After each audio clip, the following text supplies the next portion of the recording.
Vesmír sa mení z ihriska pre vlády na komerčný sektor, do ktorého sa vedia zapojiť aj firmy na Slovensku.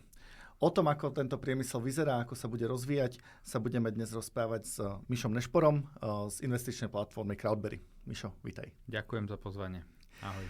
Krátke intro. Tak, ako som spomínal, vesmírny priemysel alebo vesmír ako taký využiteľný na nejaké komerčné účely bol donedávna doménou vlád.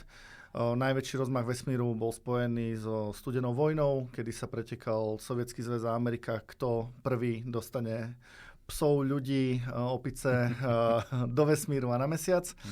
A potom prišlo veľké ticho. A to veľké ticho sa vlastne začína lámať teraz, aj s príchodom SpaceXu, aj s príchodom iných komerčných firiem. Ako sa slovenská investičná platforma pozerá na tému vesmíru ako potenciálne investície? Pozeráme sa na to ako investičná firma. To, že sme známi týmto platformou je len jeden dielik z tej celkovej skladačky. A my teda k tomu máme ešte viacero investičných fondov a platforma je práve tá časť, ktorá umožňuje súkromným investorom podieľať sa na zaujímavých firmách a rodinných podnikoch, nehnuteľnostiach a zároveň aj takých mladších, povedzme, že scale-upov, že nie úplne startupov. Takže my sa na to pozeráme investične. Že ten priestor vesmíru je obrovský trh, ktorý dneska je do veľkej miery komerčne prebádaný.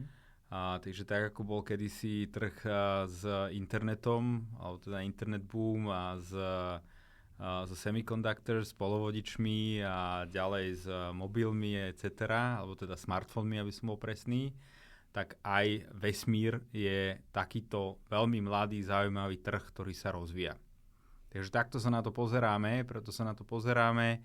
Hľadáme my konkrétne firmy zo Slovenska, z Čech. A o tom si asi povieme viacej, že Slovensko sa stalo pomerne nedávno len ako pridruženým členom Európskej vesmírnej agentúry. Tak. Čiže veľa firiem aj zo Slovenska sa do nedávna združovalo skôr v Brne alebo v Čechách, keďže oni sa stali skorej. A myslím si, že tam je zaujímavý potenciál sa investične angažovať práve v takýchto mladých firmách.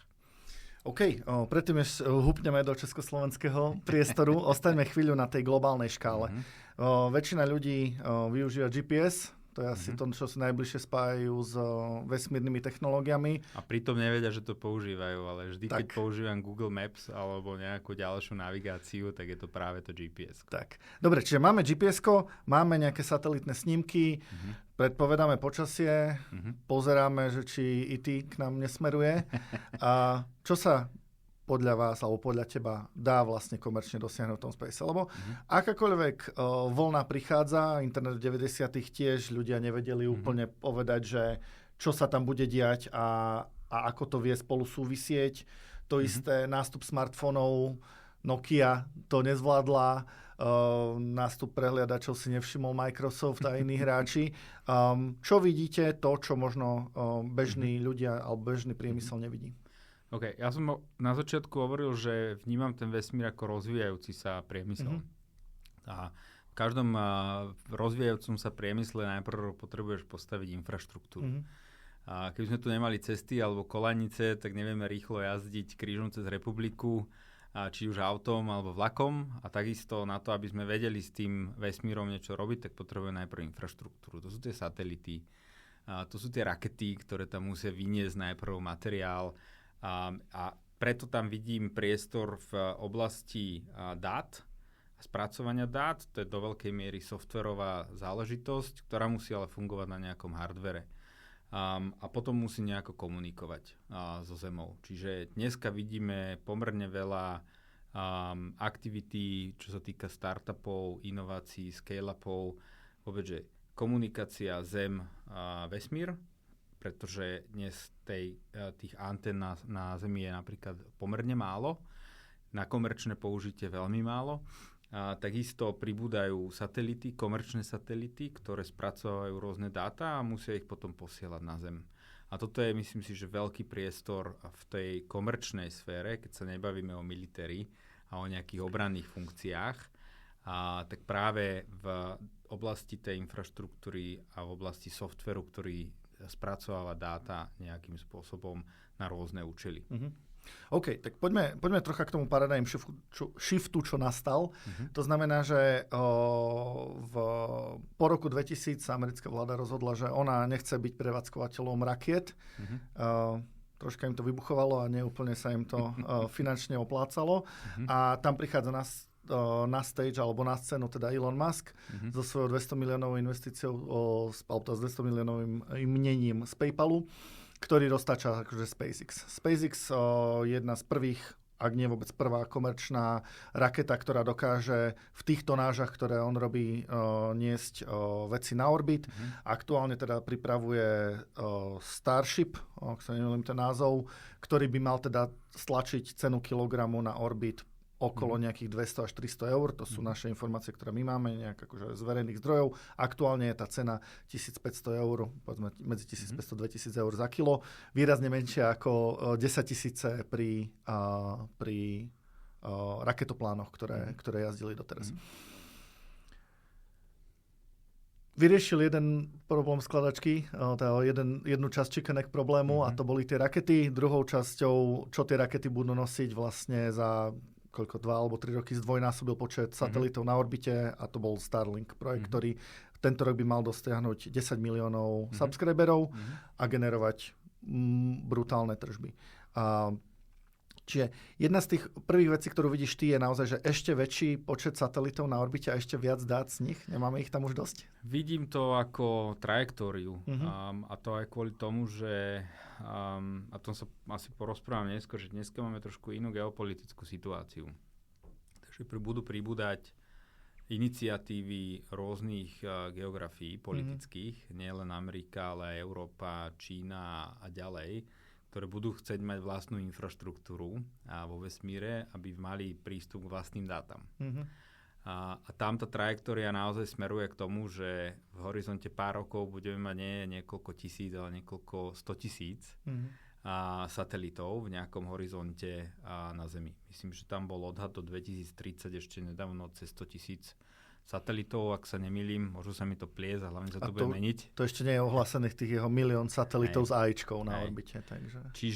Čiže vidím tam naozaj tú trajektóriu, že tých satelitov bude pribúdať a tým pádom bude pribúdať aj možnosti zbierať a posielať dáta smerom na Zem. A to má svoje vlastné výzvy. Nechceš posielať každé dáta na Zemi, čiže hore potrebuješ spracovávať AIčkom Artificial Intelligence, kde v podstate hore na satelitoch sa budú vyhodnocovať a spracovať dáta a rozhodovať, ktoré dáta pôjdu dole na Zem.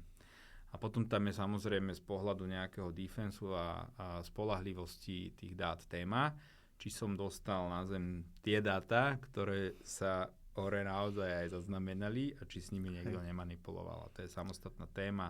O tom sa budeme v podstate baviť asi aj ohľadom firmy, ktorú máme v portfóliu a investori Crowdberry platformy do nej môžu dneska investovať, pretože sa za pár rokov už posunula a rieši práve tento problém s ďalšími európskymi firmami. Pre nedočkavcov je to 3PK, takže kľudne si ju môžete pozrieť. A je to jeden z veľmi zaujímavých caseov, čo si myslím, že je ako keby že do veľkej miery nepomenované a málo kedy sa o tom hovorí, že naozaj keď ideme z pár stoviek až tisícov satelitov na 100 000, tak už sa nebavíme o tom, že každý satelit je vlastne unikátny, tak ako si ľudia predstavujú možno James Webb teleskop alebo ostatné akože, satelity, ktoré slúžia skôr na bádanie vesmíru, ale sú to do istej miery montážne linky pre ako keby pre automobilky a to dáva veľký priestor aj súkromným firmám a tam si myslíte vy, že bude ten priestor aj v rámci investícií. Je to tak? Áno. Už je priestor v rámci investícií.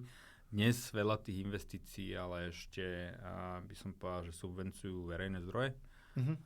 To sú práve granty, rozvojové granty na to, aby sa ten priemysel vôbec rozvíjal.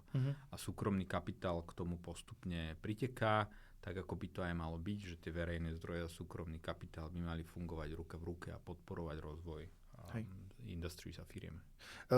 My teda si robíme srandu, že vesmíru chýba porno moment, lebo v 90-tych teda jediné, čo sa oplatilo platiť na internete, bolo porno. Tak myslíš si, že tento moment bude súvisieť s dátami, alebo bude súvisieť s nejakou inou vlastnosťou toho vesmíru, za čo budú schopní ľudia platiť? Trochu si ma zaskočil takouto analógiou. Neviem si tam rýchlo v hlave vyskladať nejakú analógiu práve do toho spaceu. Ja si myslím, že tak ako veľa inovácií v histórii malo svoj pôvod práve v military, v priemysle obrany, alebo teda vojenskom priemysle a z toho potom vzniká veľa a vzniklo vždy veľa súkromných inovácií a produktov. Takže myslím si, že do veľkej miery to bude aktuálne drivované práve nejakým obranným momentom, pretože, jak som spomínal, máme tu geopolitickú situáciu, kde sa úplným novým spôsobom rozohrávajú karty, čo sa týka veľmoci. A Európa sa donedávna spoliehala na svojich spojencov USA. Vyzerá to tak, že sa dlhodobo nebude môcť spoliehať na tohto spojenca, čo sa týka obrany, vrátane vesmíru a vrátane dát z vesmíru a že si bude musieť budovať a už začala budovať vlastnú infraštruktúru. Preto v podstate aj veľmi heavily investuje do vlastnej infraštruktúry, do podpory tohto novovznikajúceho segmentu, aby si vedela zabezpečiť miesto medzi ostatnými veľmocami na svete. Prajme aj veľa šťastia, lebo sami sme v očakávaní, že ako sa Európa postaví k tomuto problému. Najvypuklejšie to bolo vidno vtedy, keď vlastne Elon Musk vypol Starlink ukrajinskej armáde. Vtedy bolo hodne divoké obdobie, týždňa, dvoch, kedy sa to naozaj dialo a tam to bolo vidno, že ani vlastne to nebolo pomaly rozhodnutie štátov, ako skôr komerčných jednotlivcov. A práve teda ten Starlink je špecificky v tom, že to nevie človek nahradiť pár satelitmi, to naozaj musí byť konštelácia tisícok, ak nie 10 000 satelitov. Takže výroba ich bude asi hnacím motorom, niečo ako bol automobilový priemysel teda doteraz.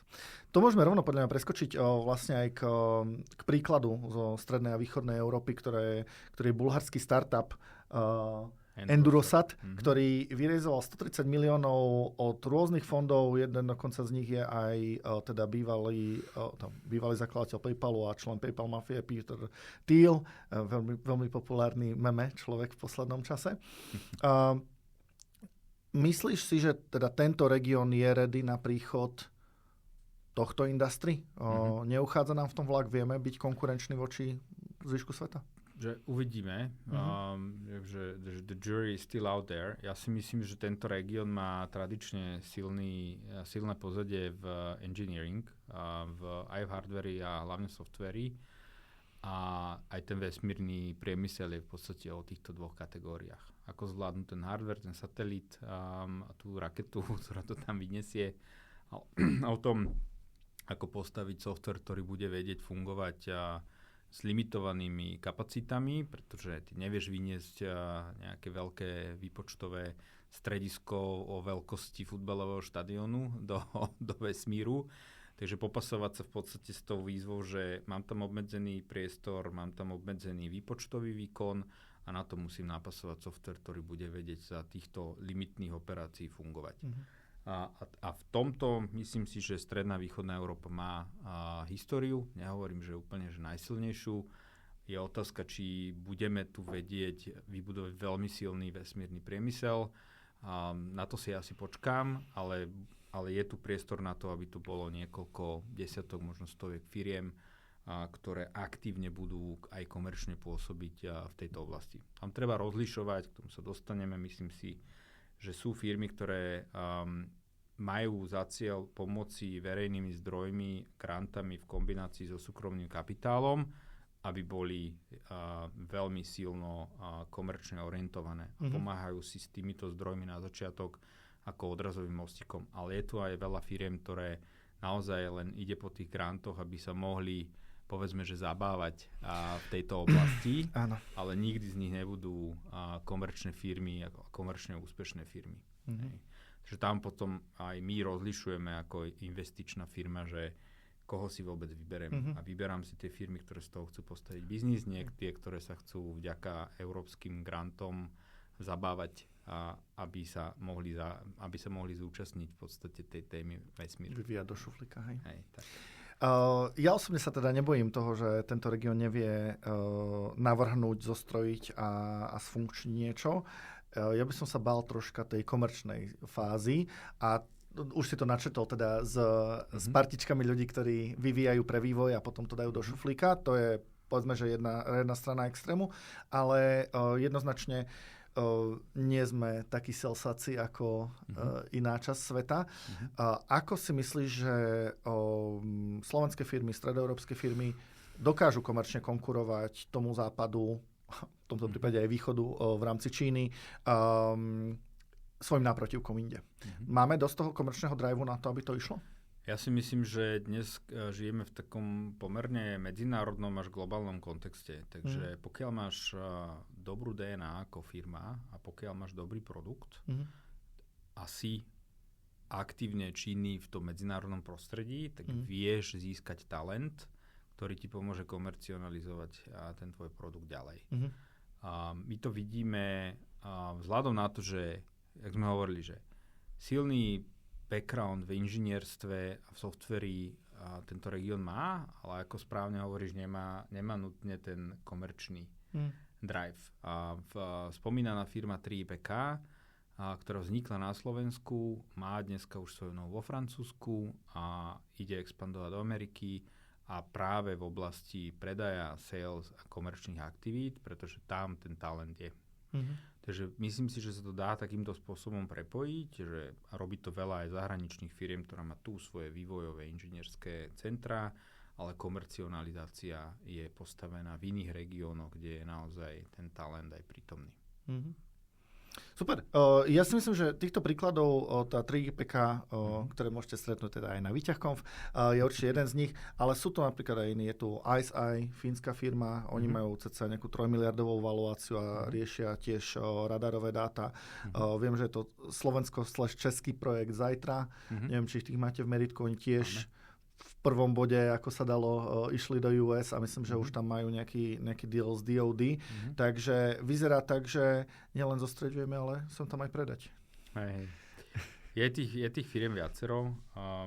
Ja som spomínal to Brno kvôli tomu, že teda European Space Agency tam pôsobí vďaka tomu, že Česká republika naskočila na ten vlak o mnoho skorej. A je tam veľa Slovákov práve, ktorí tam sa rozhodli postaviť biznis, takže akákoľvek aktivita, ktorá podporí tento priemysel na Slovensku, môže len pomôcť tomu, aby tie firmy ostávali aj tu. Spomínané 3PK napríklad postavilo medzinárodné konzorcium od východnej až po západnú Európu. Ako prvá firma na Slovensku získala projekt, alebo grantový projekt priamo od Európskeho obranného fondu.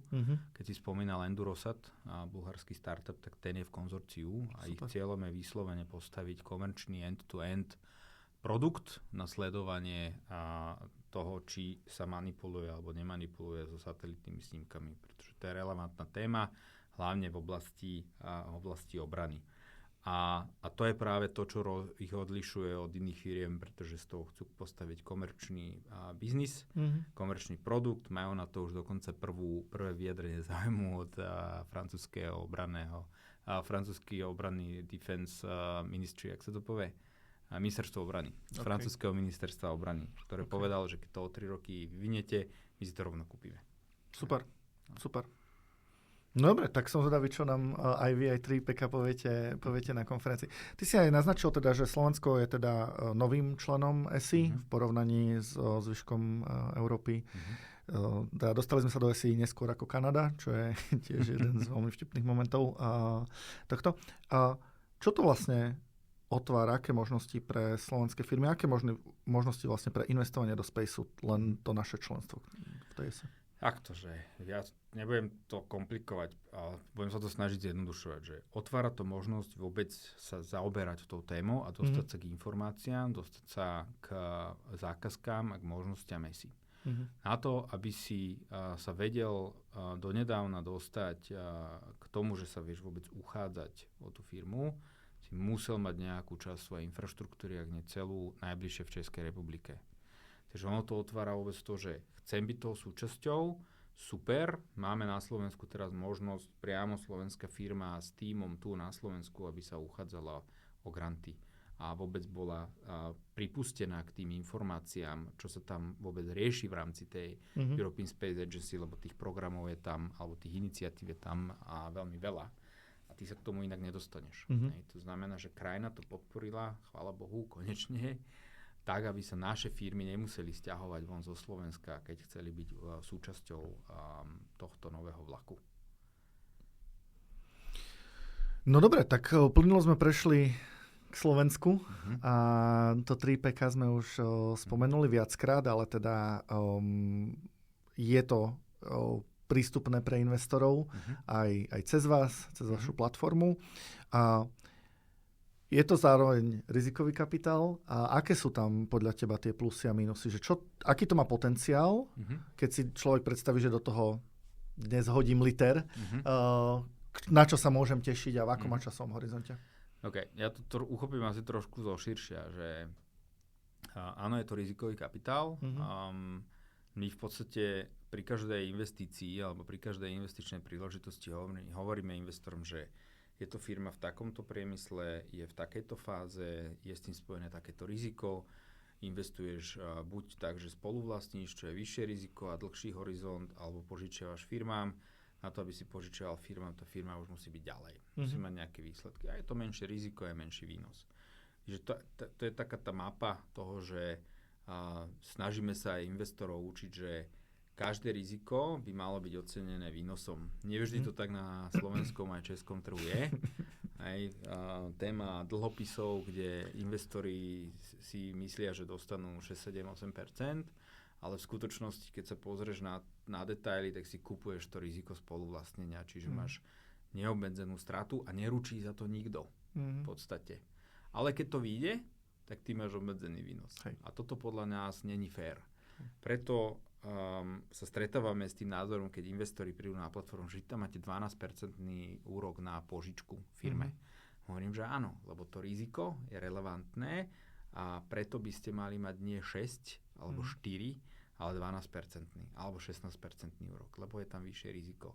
A keď je to spoluvlastníctvo, tak vaše očakávaný výnos musí byť nad 20, 30, 40% podľa toho, ako rizikový je ten projekt. A investorom by to malo hovoriť, že OK, tu si dám 1,000 eur iba. Hej? A nie 20-30, lebo je vysoká šanca, že tá firma to proste nedá.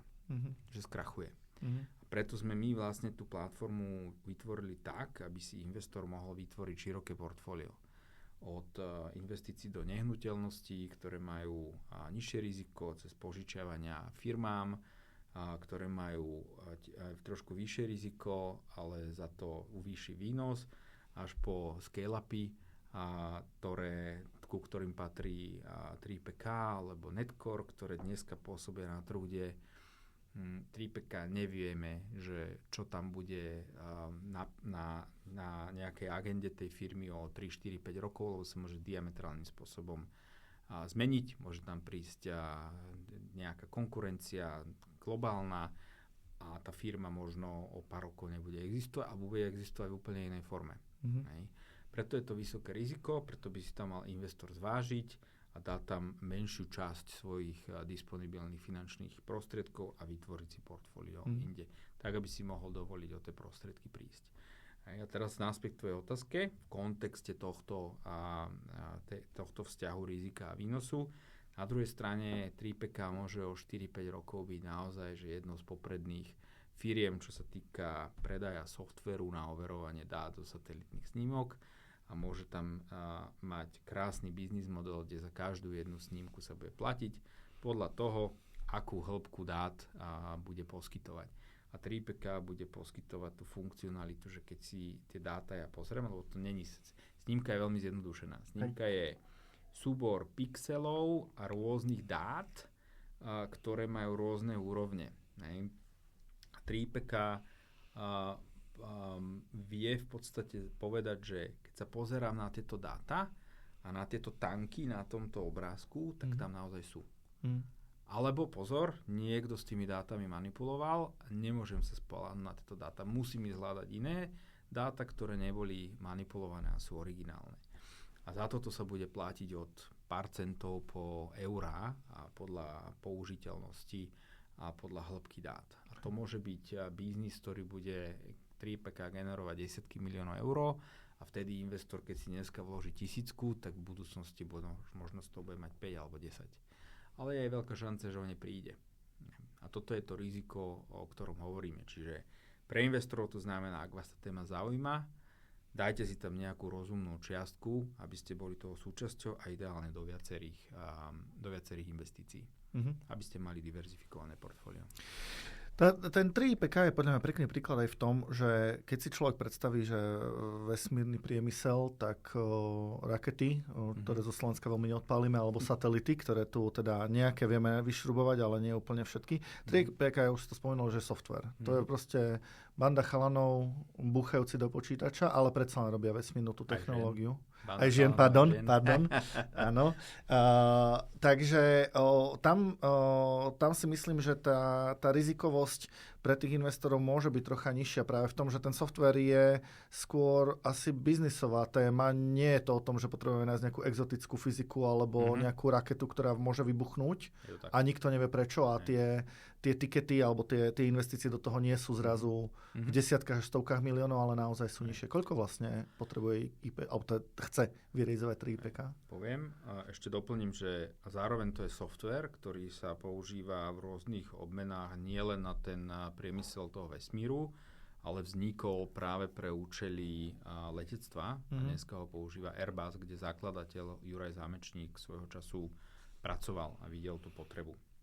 Tiež sledovať dáta pri tom, ako sa skladá lietadlo a ako sa servisuje lietadlo. Z toho vznikala požiadavka alebo otázka European Space Agency niekedy 22-23, či by sa to nedalo používať na dáta z vesmíru, lebo prišla snímka, kde na Ukrajine zrazu boli tanky inde, ako boli v skutočnosti.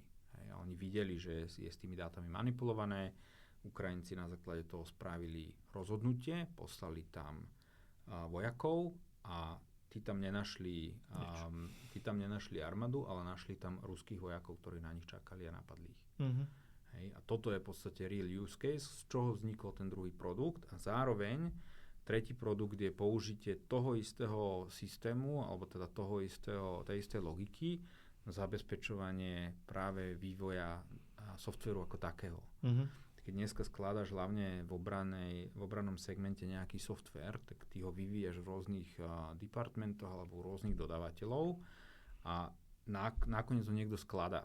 Pokiaľ do toho softvéru po ceste niekto vloží kus kódu, aby otvoril zadné dvierka v prípade potreby a manipuloval s tým, čo ten software bude robiť, bude vyhadzovať nesprávne dáta, alebo ho vieš položiť, vieš ho proste odstrániť, tak je to problém. A 3PK má tretí produkt, ktorý v podstate povie, že tento kus kódu, ktorý teraz ja tu idem napojiť a skladať do finálneho produktu, je nepoškodený.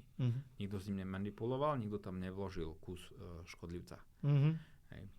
Takže sú to tieto tri oblasti a už som zabudol tú otázku. Lebo som sa stratil. To bolo o tom, že teda to riziko pre investorov je menšie, že, že je to software, že nie sú to rakety, ktoré posledný pokus za európsku raketu vybuchol. Bolo to krásne na zasneženom pozadí, dobré fotky sú z toho do týchto na pozadia počítačov. Ale zrazu ten tiket je proste ďalších 50 miliónov na ďalšiu raketu. Koľko to 3PK vlastne potrebuje vyrealizovať? Koľko potrebuje 3PK, hej.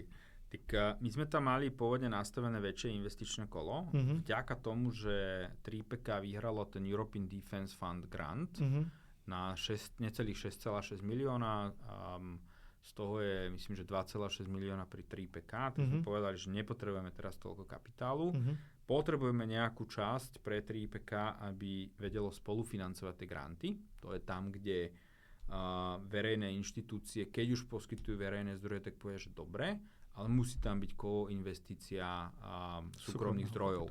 A to je ten priestor pre súkromných investorov, tak ako v mnoho ďalších iných priemysloch, kde síce verejné zdroje idú na začiatku do firiem, ale vyžaduje sa čím ďalej tým väčšia miera spolufinancovania. Čiže 3IPK sme znížili v podstate to investičné kolo zo 7 milión na 3. Necelých 1,3 milióna už crowdberry investori poskytli koncom minulého roka. Teraz v podstate hľadáme zvyšok do 2 miliónov od crowdberry investorov a milión hľadáme od externého investora ďalších investičných fondov.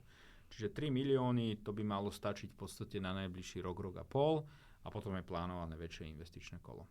Tam nadviažeme na ten pôvodný setup, ktorý sme plánovali. Super. Kedy budete mať viac space firiem na platforme alebo v meritku? Dobrá otázka. Záleží to od toho, jak sa budú snažiť zakladatelia tých firiem. Pozeráme sa ešte na ďalšie, aj z Čech, paradoxne založené teda slovenským tímom. Brno ako druhé najväčšie slovenské mesto. Presne tak, nebudem predbiehať, ale uvidíme, že či sa im bude chcieť ísť do toho investičného kola tu, pretože tiež poškolujú po zahraničných investorov aj v Amerike. Ja si myslím, že každá krajina by mala dbať na to, aby vedela mobilizovať zdroje pre domáce firmy a zdroje ideálne súkromné a domáce, tak aby neboli ovplyvňované z zahraničia, tak ako to robia vyspelé krajiny v Európe, jak je Švédsko, kde sa veľmi veľa kapitálu mobilizuje najprv pre domácu ekonomiku a následne teda švédski investori sú jednými z najväčších, švédsky súkromní investori sú jedni z najväčších investorov v rámci Európy, čo sa týka spoluvlastnenia firiem. To není úplne známy fakt, lebo už asi 40-45 rokov pracujú na tom, aby mali švédsky súkromní investori zvýhodnené podmienky za to, že investujú doma. A vidno to. No, Švédsko je jedna z meka, teda európskych startupov. My, keď diskutujeme s nejakými non-space ľuďmi o tom, či space je dobrá investícia alebo nie, tak zvykneme hovoriť, že príliv vlastne dvíha všetky lode. Že keď sú tie firmy dosť skoro, tak teraz bez toho, aby som kohokoľvek označoval, že nemusia byť úplne ani najšikovnejšie, ale v nejakom bode ich preberajú tie väčšie firmy, ktorým tá karta ide viac v tom danom bode, až do bodu, kedy celý ten trh sa skoriguje, ako bolo napríklad v 2000, teda dotcom bubble. Máš ty pocit, že ten space už sa blíži k tej dotcom bubble? Alebo je to, že ešte dosť času investovať, kým sa ten trh akože skonsoliduje medzi sebou? Ja si myslím, že ten trh je úplne na začiatku. Ale že úplne na začiatku. Hlavne čo sa týka súkromných firiem a súkromných investícií. Je tam toho, že relatívne málo.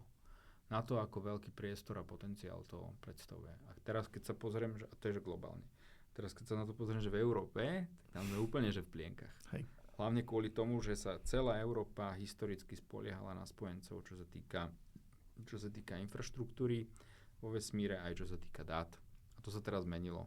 Európa mobilizuje teraz 800 miliard eur na investície práve do tohto segmentu. Čo sú masívne peniaze. To sa ani nedá úplne predstaviť. Tak. Zároveň teda veríme, že veľa z nich sa aj vďaka firmám ako 3IPK podarí priniesť na Slovensko a do tohto regiónu ako takého. Premostím už asi na konferenciu. Ľudia, aj teba, aj 3IPK budú vedieť stretnúť na Výťahkonf, teda 5. ročníku konferencie o vesmírnom biznise, kde sa práve diskutuje to, že ako sa dá vesmír komerčne využiť. Bol si tam aj minulý rok. Ako hodnotíš tú akciu? Že vedia si ľudia urobiť prehľad o tom, že čo sa tam deje a spoznať tých ľudí, ktorými sa vedia o tom baviť? Myslím si, že tam bolo zaujímavé zloženie publika. Že to sa nám celkom podarilo, hlavne čo sa týka zahraničných hostí. A klasicky, že je to tak, že čím viac to opakuješ, tak tým lepšie a kvalitnejšie publikum prichádza. Takže pre nás to bolo určite obohacujúce, pretože sme sa tam postretávali s rôznymi ďalšími hráčmi v tom segmente, aj s investormi, nielen z československého priestoru, z Európy, ale aj z ďalších krajín. Takže myslím si, že to je určite zaujímavé, témy sú zaujímavé a pokiaľ si chce niekto urobiť taký väčší prehľad o tom a chce sa nechať prekvapiť o tom, čo všetko sa v podstate v tom priemysle deje, tak je to určite dobrá adresa. Super, tak to nás teší. Teda 23.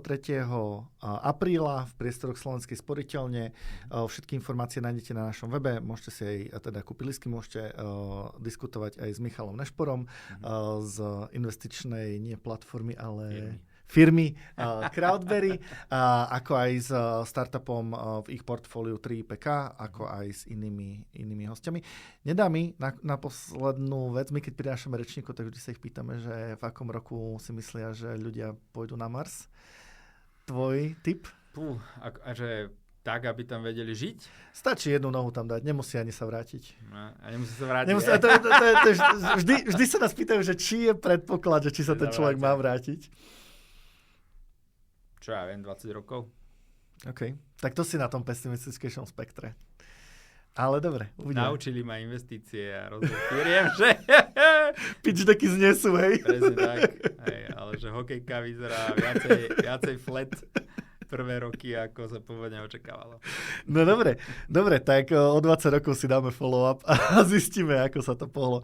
Ďakujem vám pekne za tvoj čas. Pozývame investorov, aj neinvestorov, aj každého, koho táto téma zaujíma na konferenciu a teda aj k vám na platformu a do vašej sféry vplyvu, tak aby ste sa aj o vesmírnych, ale aj nevesmírnych investíciách a možnostiach vedeli dozvedieť čo najskôr. Super, ďakujem a teším sa na konferenciu. Ďakujem, my. Dobre. Spoko.